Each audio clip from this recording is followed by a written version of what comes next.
coach Marcus Freeman, along with student athletes Jack Kaiser and Riley Leonard. Following an opening statement from Coach Freeman, we will take questions. Coach, when you're ready. Yeah, obviously tough moment, tough outcome. There's reasons why we didn't get the outcome we wanted. Credit to Ohio State and their ability to execute and on both sides of the ball. And, obviously in the special teams, they made a field goal that mattered at the end of the game. And so, we obviously didn't play the way we needed to get the outcome we want. But as I said to the guys in the locker room, there's not many words to say when everybody's hurting. I'm just proud of them. I'm proud of what they've done. I'm proud of who they are, the way they represent themselves, and it's just an honor to be on this journey with them. I mean, there's going to be a lot of guys, seniors, that this was their final game with Notre Dame football, but they've left this place a better place, and very grateful to be on the journey with them. So,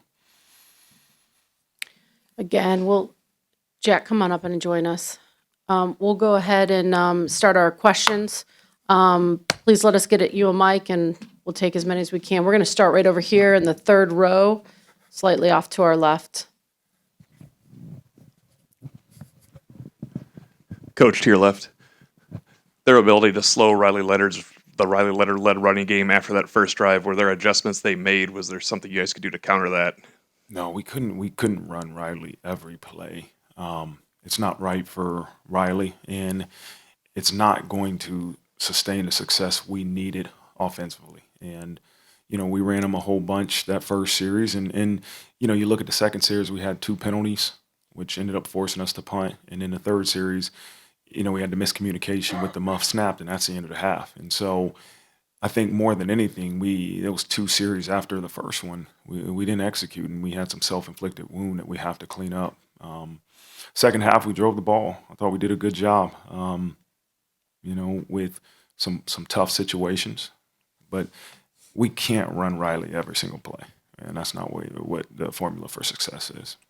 Follow-up, Jaden Greathouse's last 2 games, he's shown great growth from the regular season. What did you find in him, and what did Riley find in him in the second half? I think there was a confidence and connection between Riley and him. But as I said this before, production doesn't always reflect performance.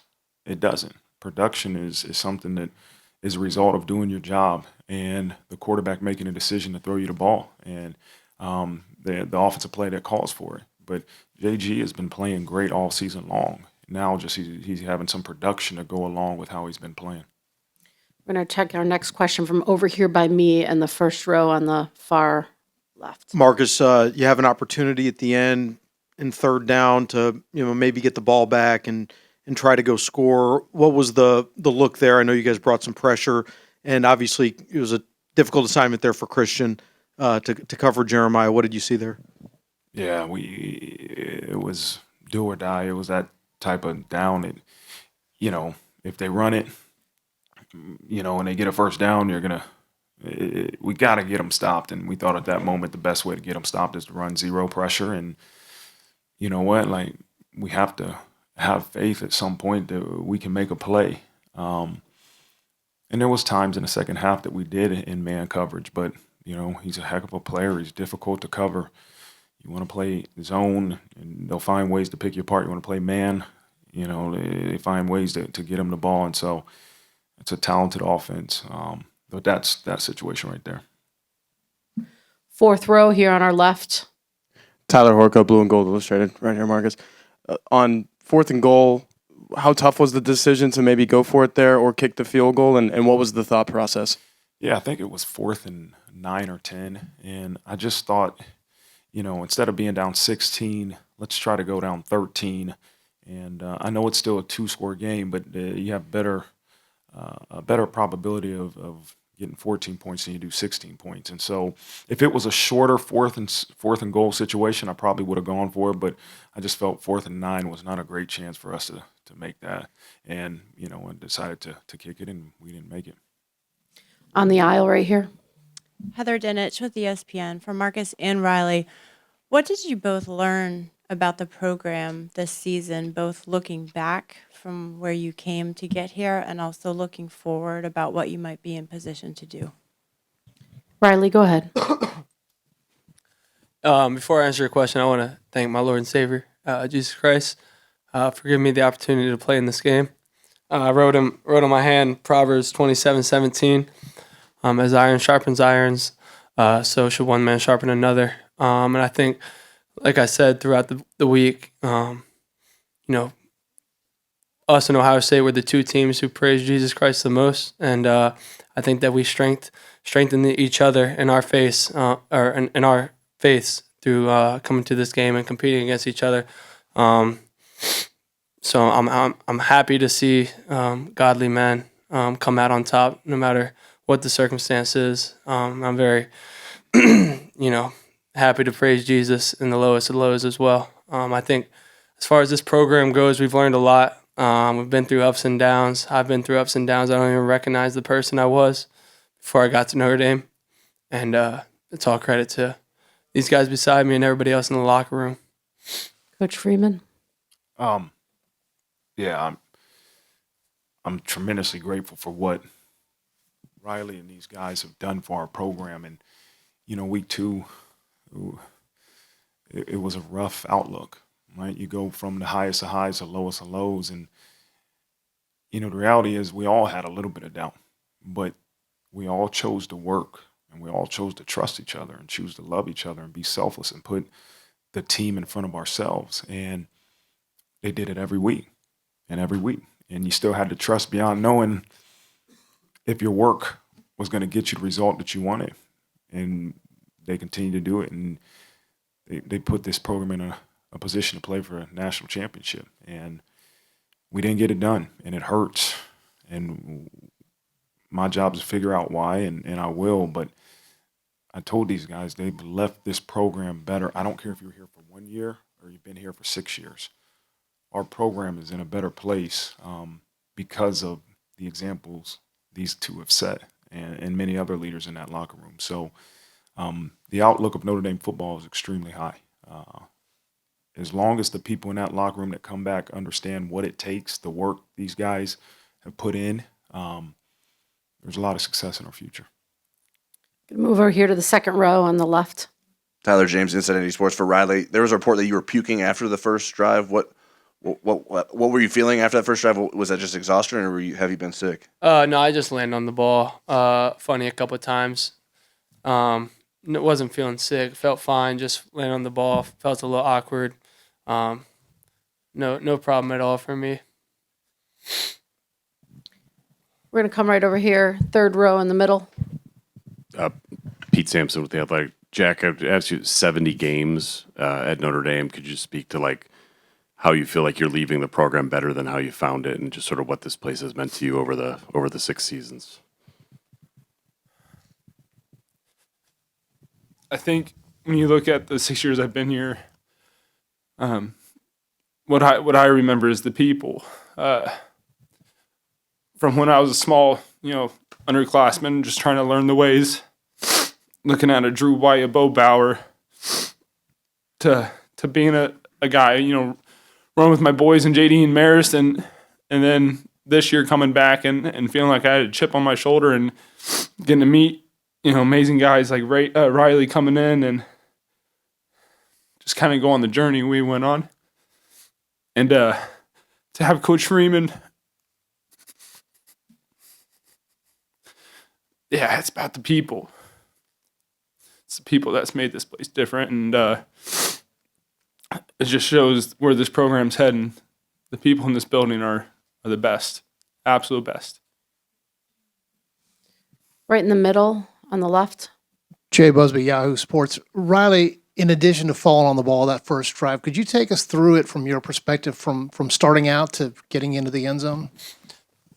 Yeah, I think the best thing we did on that drive was just stay above the chains. I mean, you see the next 3 drives after that, penalties and miscommunications, and all that stuff's on me. That first drive, we just came out and played Notre Dame football. Took advantage of our matchups when we had to. We just drove the ball down the field, used me to run the ball a little bit, use the running backs to run the ball. Everything was just clicking. And then, the next couple of drives, maybe I got relaxed a little bit, and I can't let that happen. And I apologize to everybody for the way that I played after that drive in the second quarter, because it's unacceptable. And these are things that, aren't necessarily physical, but just like the mental side of things that, I can't make certain mistakes.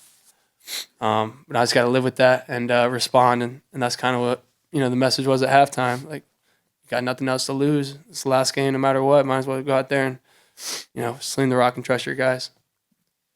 Come back, stay same side. Christy Freud, USA Today. Riley, you've grown so much since you were a dark horse at Duke. How do you feel like you flipped your narrative and then just improved as an overall passer? Yeah, I'll start with just like the guys around me. Like, it's very easy to be a successful quarterback when, first and foremost, your coaches are just setting you up for success. I've never been so prepared in my life. I've just learned so much within this past year. And then the guys up front, like I'll start with the offensive line. And these guys, like, from the day I got here, I kind of understood like how special they were. And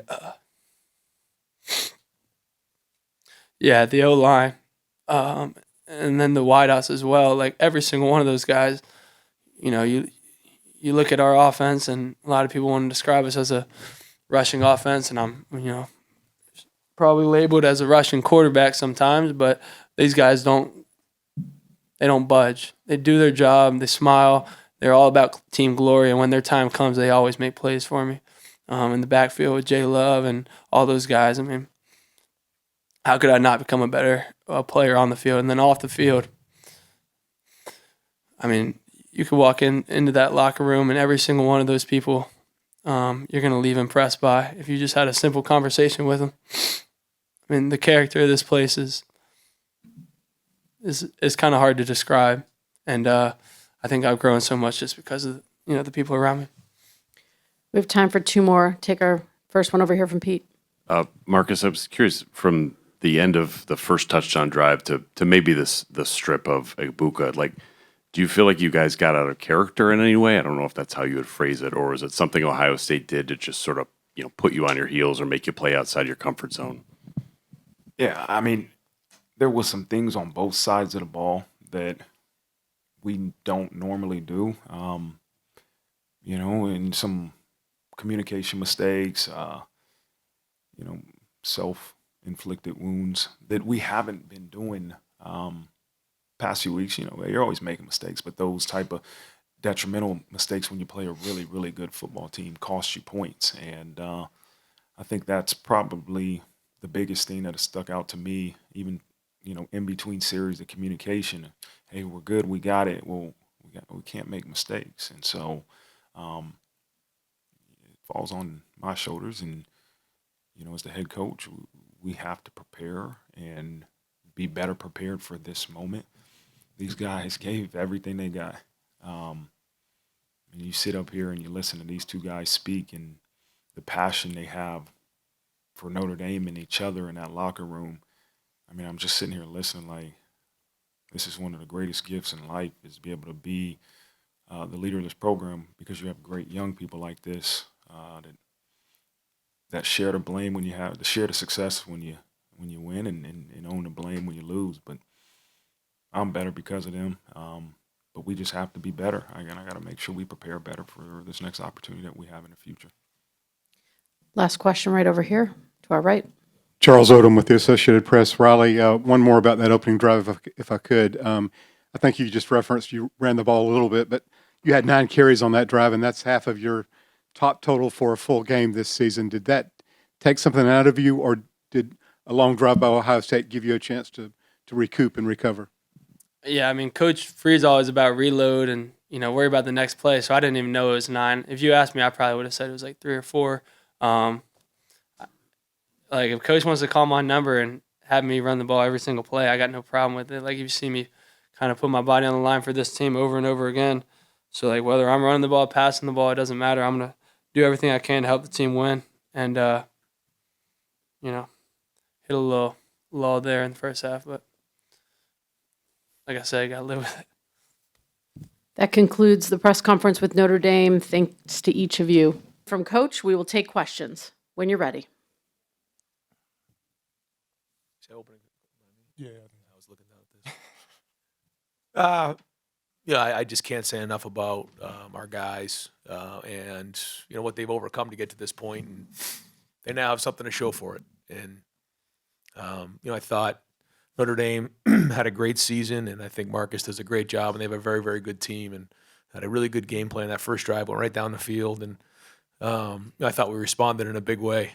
Never flinched, and I think again, if you think about the run we've gone on here in the playoffs, a big part of the way we've responded coming off the end of the season, but then even the way the Texas game went and the way we responded early in that first quarter, and then even in the second half, just continuing fighting the momentum because Notre Dame was fighting to get it back, and we just kept swinging and got a huge stop there on fourth down on defense, got the missed field goal, kept swinging, kept playing, and I give this guy a lot of credit right here, Will Howard. I think he ran the ball 16 times in the game. We knew it was going to be that way.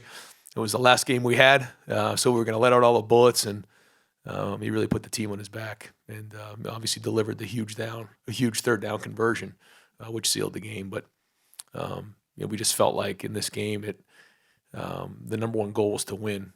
And that's where it started for on offense, defense, and special teams, find a way to win the game. And that's what we did here in the playoffs. And now the stories of these guys will be told because they've cemented themselves in Ohio State history, the 9th national champ and the 3rd really in the last 50 years. There's been some great teams in the last 50 some odd years at Ohio State. Great teams, great players. Only 3 have been national champs, and these guys are one of them.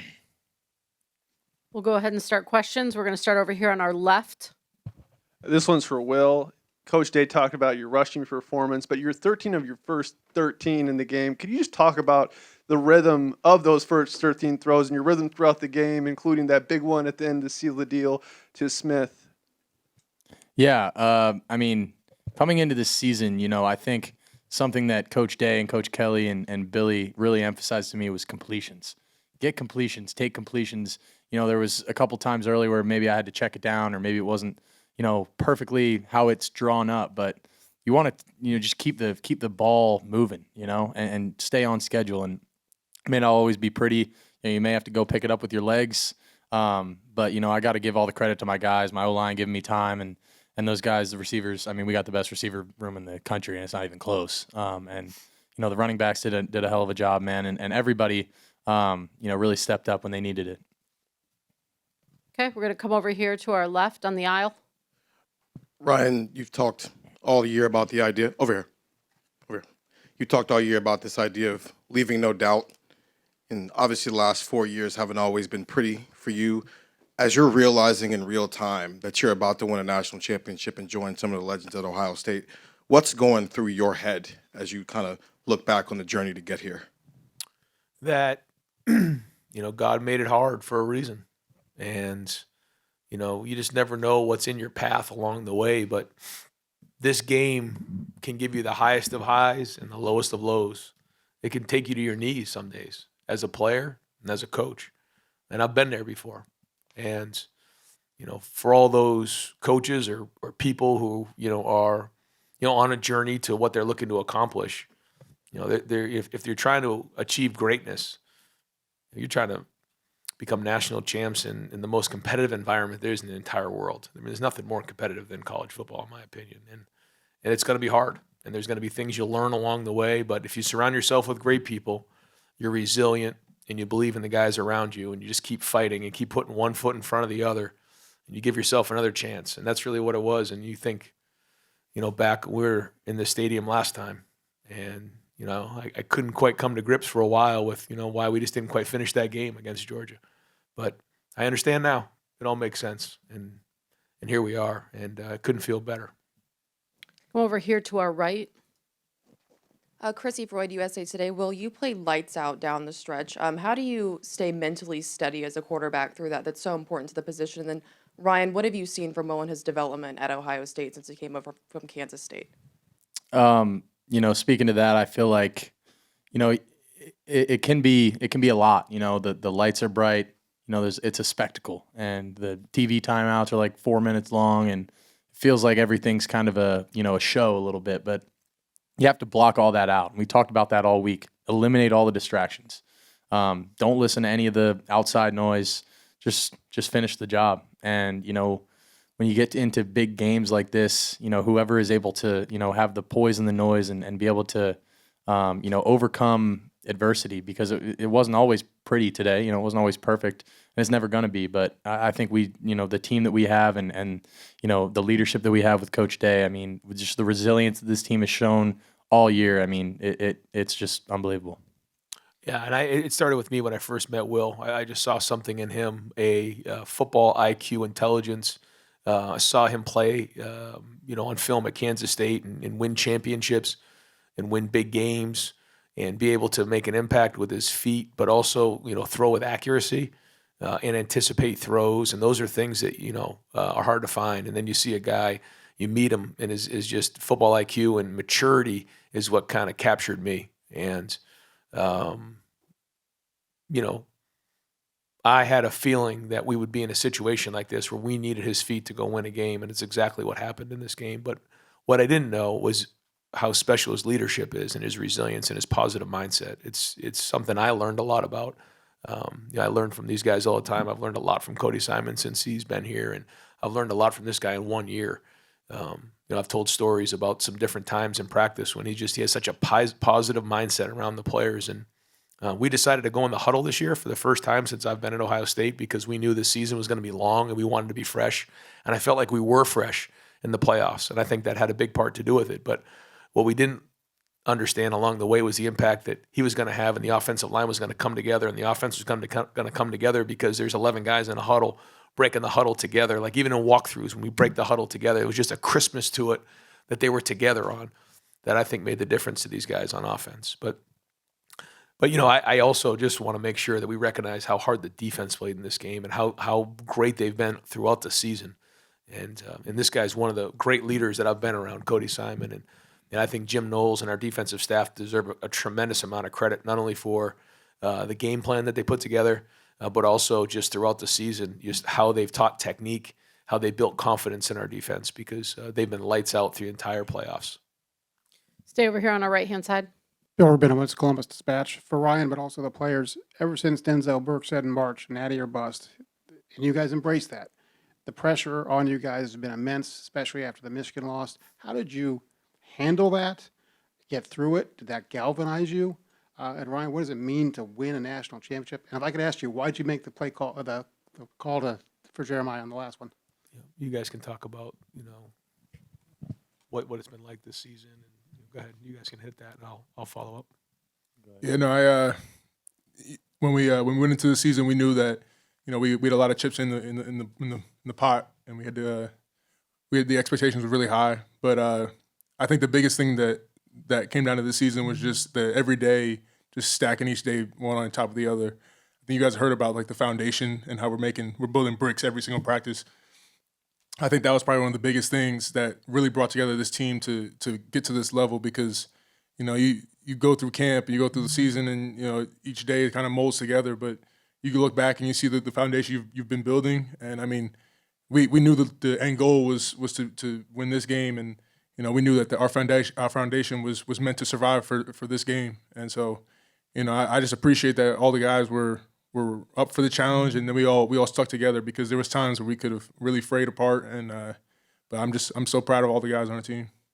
Yeah, and I think that this playoff system allowed our team to learn and grow and build. And you can say whatever you want about people talk a lot about how much money guys were making in NIL and different things like that. Like that was just because NIL was available. And the majority of our team came back. These guys have been here for a long time. Certainly, Will was a huge addition. Caleb was a huge addition. Don't get me wrong, but when you hear that number, like that doesn't mean a whole lot, other than the fact that the market value for our guys in Columbus and Ohio State is pretty high. That's really what it means. And so when that got tagged on us early, yeah, there was a lot of pressure put on our players, and but that's nothing new at Ohio State. I think the difference is that we finished the season the right way, and we grew, we built, And we responded to tough times. And man, isn't that what life's all about? You know, and these guys, learned a bunch of life lessons, but they're going to go down in Ohio State history as some of one of the greatest teams to ever play at Ohio State. After all the things that have been said throughout the year, these guys are going to be cemented as one of the best stories in Ohio State history and one of the best football teams ever. Only 9 teams have ever done it, and 3 in the over 50 years. These guys right here. And there was a point where not a lot of people had that vision, but these guys did, and they saw it through. And Ohio State may not be for everybody, but it's for these guys, and I'm really proud of them. Okay. Jeremiah play? Yeah. I wanted to call it sooner, but the guys were talking to me about running the clock down, which I was good with because it was the right thing to do. I think there was a point there where we mismanaged it a little bit and we snapped it a little bit too soon. That was on me. No, it wasn't. We could have communicated it better to Will.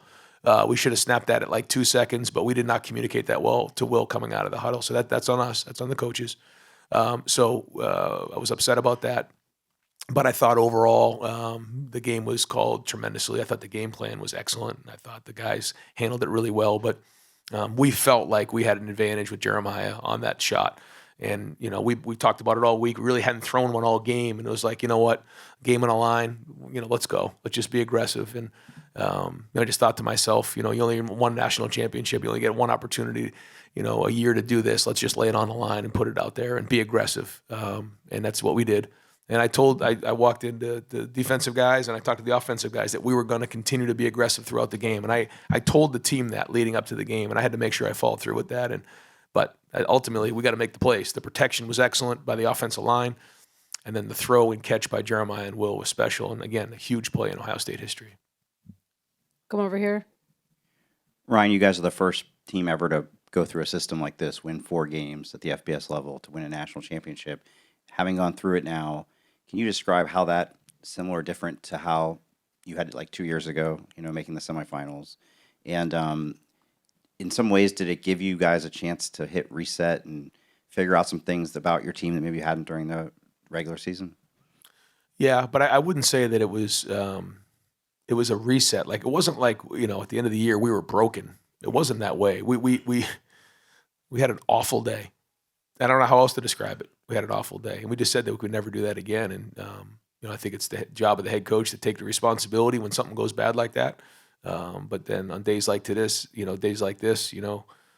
make sure that everyone understands it's the Warriors and guys on the field that deserve all the credit, not the coach. The coach gets too much attention sometimes, and I want to make sure that these guys are the ones that are getting the attention. But in terms of the playoffs, yeah, it's a very, very different. It's extremely different than what we've gone through in the past. This is much more like the NFL. Guys are not in class, but our team has come together so well over the last month and a half. There really isn't any school, and all we do is spend time together. It's like being around a family, and this is the tightest group of guys I've ever been around before. And to think that we're not going to be together again is not something that I'm looking forward to. I'm going to miss these guys. They're great people. I'm going to come over here on our left-hand side in the back. Hey, Will, Gunter Schroeder with USA Today. Talking with Coach Milano at Downingtown West this week, he said you're no stranger to adversity, and he highlighted to me a meeting he had with you and your mom ahead of your junior season at Kansas State, where you said you just wanted to be given a chance to compete. And when you think about all that's happened in your career since then, what's the overarching emotion looking back on the crazy path your career's taken? Yeah, man, it's crazy to look back at all the things that have happened in my career. Going from really playing as a freshman at Kansas State, not really knowing what I'm doing out there, and going into my junior year, kind of lost, not really thinking I'd be playing, and then ended up winning a Big 10 or a Big 12 championship. Sorry, I'm all Big 10 now, but all that I just had to trust in the Lord, man, and trust that that He had a plan for me, and that all the adversity that we were going through, all the tough times that I went through, Coach Milano is a great man, and between all the people back home in Downingtown and my family, and then my family at Kansas State and my family here at Ohio State, I leaned on a lot of people. I wouldn't have been able to get through some of the stuff that I had to go through myself. I got to give all the credit to the Lord and to my brothers, man, because I wouldn't be here without them, and I'm just so thankful that I got the chance to come here and to be a Buckeye, and that Coach Day believed in me, and that these guys believed in me. Man, I'm blessed, and I'm just so unbelievably thankful that I got a chance to be a Buckeye, even if it was for just 1 year. Second row over here on our left. Bill Bender, Sporting News. Question for Ryan and Will. First 3 drives, 3 touchdowns.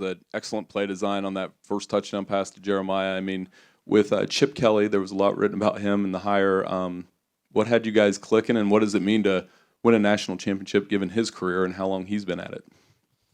Yeah, I was very excited to see a big smile on his face after the game. For him to come and leave head coaching position to come work with me meant a lot because he's obviously someone who's a mentor to me and certainly would not be where I am without him. And he has just a great feel for the game, and he really helped me this year spend more time outside of the quarterback room. Certainly was involved very much with the offense, but allowed me to spread out a little bit and spend more time with the guys on defense. Again, not as much as I'd like to, but still enough to just bounce in and out. And I think it brought us all together, and I think the guys would agree and wouldn't have got that done without Chip. But I also want to just make sure that I recognize the guys on offense, the offensive staff. I think Will tell you between Brian Hartline, Justin Fry, Keenan Bailey, Billy Fessler, Carlos Lachlan, you go through all the different guys in that room. We got a great staff in there. And I thought, again, they came up with a great game plan, but they work at it. I mean, work their tails off at this thing. And, it really showed itself, I think, in this playoffs because it's about ball. When you get into the playoffs, it's about ball. It's just, it becomes almost, this is what I feel like, almost more like the NFL. You got to wipe the slate clean, and you got to put a whole new game plan together in about 10 days, and you got to go put it on the field. And hats off to our coaches. Yeah, I think Coach Kelly, just speaking to what he's meant to me, I mean, he's been amazing. And, he's really been, a great mentor for me, on the field and off the field. I think, he's been through so much and he's seen so much at, the college level and at the NFL level. He just knows how to deal with situations. And even more than coaching me on football things, going into this game, he talked to me about how, his quarterback the last time, maybe got a little worked up going into the game, and he said, man, just be yourself, just be chill. And he was great for me in calming me down and making sure that, I just took things one play at a time, kind of let the game come to me. And like Coach Day said, I mean, everyone in that offensive staff room, I mean, I go in there and those guys are grinding every single day on the game plan, Coach Day included. And I mean, they've made some unbelievable game plans in this playoffs, and I've just been so confident going into every single game because I know that our game plan is so sound and so thought out and thorough. We really had an answer for everything they could have given us. So I mean, that's just a hats off to them. Over here on our right-hand side on the aisle. All right, this question is for Cody. Patrick Clemens with Buckeye Wire. The question I had after the first drive with Notre Dame, it seemed like they never were able to get settled on offense again until probably midway through the third quarter into the fourth. I was curious, what adjustments did the defense make, or what did you make to help with that? Yeah, no, that I would say that first drive was kind of uncharacteristic of us. We expected to go out there and kind of dominate that first drive, and they had a good first 15 plays, and they were really getting getting the second and third and shorts. And when you have running quarterbacks, like especially our offense, it makes it tough to get those stops. So really, we focus on winning that first down, and when we win first down, a lot of stuff opens up, and the work from like our front seven, like the senior D linemen. I mean, they put in so much work. So. I think we really settled in, and we were able to get the stops we needed to get the offense to get to a lead that we wanted. And we still had to get more stops at the end. I think I wasn't. I mean, just as a ball player, I wish we could have done better at down the stretch. But just gotta do what it gotta do to get the win. So I'm just proud of all the guys. Next question over here, front row to our right. Dan Tortora, wakeupcalldt.com. For Cody and Will, just what you can say. Coach talked about Ohio State isn't for everybody, but it's for these guys. Why was Ohio State for you? And then, Coach, you were celebratory throughout the game, having fun with your guys. Just what you can say about what it's like to be with this specific group this season. I think when you come to Ohio State, you guys talked about it earlier, but, the expectations are high. you can say that the pressure's high and all that stuff. But, I think CJ said it a couple of years ago. Pressure's a privilege, man. And if you don't have pressure on you, then are you really doing anything meaningful? I feel like we've just embraced that all year, and we've kind of blocked out all the noise and just said, man, like, we just love each other too much. And we've embraced it. I wanted to be a Buckeye. When I came, when I talked to Coach Day, when I first, had the opportunity to have some interest in this place, man, it was pretty soon after, that first conversation. I was like, man, I want to be a Buckeye, and there's something different about these guys in this place. And I'm just so blessed that I made the decision to come here, man. Yeah. Oh, I would second that. I mean, what drew me to Ohio State was the culture. You don't really know about it before you get here, but when you learn that, it's all about fighting, and it's all about, being the best version of yourself, and that's what you fight every day to do. I mean, that's our whole team in a nutshell right there. I mean, every day was a grind for us, and especially down this stretch when, not everyone was on our side and not everyone really believed in us. I mean, all our guys just kept fighting. You never wanted to give up, and we've had even some of those times when we were on the goal line on defense, and you're like, you never know what can happen. You just gotta keep fighting. And I think that's a perfect example of our team. Yeah, and I just enjoy being around these guys, and I did bed check last night and talked to these guys about how much I just wanted it for these guys, and once you got into the game and you got a feel for how it was going, you could just feel it, and we had confidence coming into the game. We felt like we had momentum going into the game, and man, isn't that life? I shared that with these guys that, there's times in life where things aren't going well. You just got to keep hanging in there. But when things are going good, go get all you can get. And that was the message going into the game. And I took that same mentality with me. Next question right over here, second row to our left. Hey, Ryan, Ari Wasserman with On3. I can't imagine how much pressure you might have been under in late November. And, a lot was made of a lot of the things that you and your family had to go through as a result of some of that.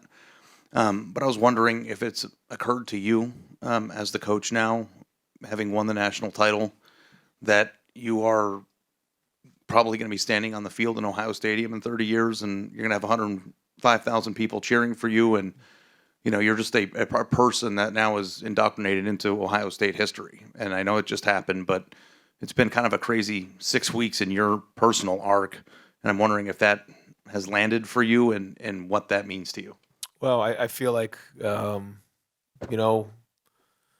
the start of this thing, we've been knocking on the door, and I think about the 19 team and the 20 team and the 21 team, the 22 team. You keep going through these seasons, and weren't that far off, but you got to find a way to break through and, make it to where we are right now. And I think in today's day and age, there's just so much that goes with wins and losses and, social media, and, people have to write articles, and, there's a lot of things that are said that certainly have an effect on you and your family. But, when you sign up for this job, that's what you sign up for. And you got to be strong enough to withstand those storms, to come out the back end, and now it's an even better story. And nothing's guaranteed, but I always in the back of my mind, felt that the people of Ohio